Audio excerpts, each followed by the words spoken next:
আসসালামু আলাইকুম। এই মুহূর্তে উপস্থিত আছে আমার প্রিয় ভাই আক্তার। অনেকদিন পরে দেখা হয়েছে আক্তার ভাইয়ের সাথে। আক্তার ভাই এদিকে, হাই। তো আপনার ঈদটা কেমন কাটলো আক্তার ভাই? আলহামদুলিল্লাহ, ঈদ ভালো কাটছে। তোমার কিভাবে কিরকম ঈদ কাটলো? জি ভাই, আমারও অনেক ভালো কাটছে, কিন্তু আমি অনেক ব্যস্ততার কারণে বেশি দিন ছুটি কাটাইতে পারি নাই। শনিবার দিন চলে আসছি ঢাকায়। কাজের অনেক চাপ পহেলা বৈশাখের। তো আপনার কাজের কিরকম চাপ? আপনি ঈদে কোথায় ঘুরতে গিয়েছেন? ঈদে আমরা কোথায় যাইনি, ঈদে আমরা ঘরের লোক ঘরেই ছিলাম। তো 300 ফিটই ছিলাম, বেশি তো যাইতে পারিনি, কাজের চাপে আছি মোটামুটি। আলহামদুলিল্লাহ সব মিলে অনেক ভালো আছে।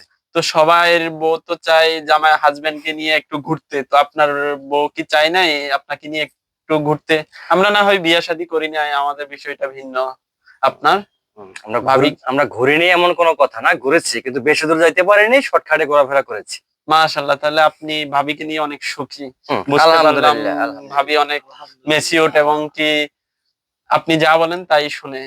তো ভাবিকে আমার পক্ষ থেকে লাল গোলাপের শুভেচ্ছা, সালাম এবং অভিনন্দন। আসসালামু আলাইকুম।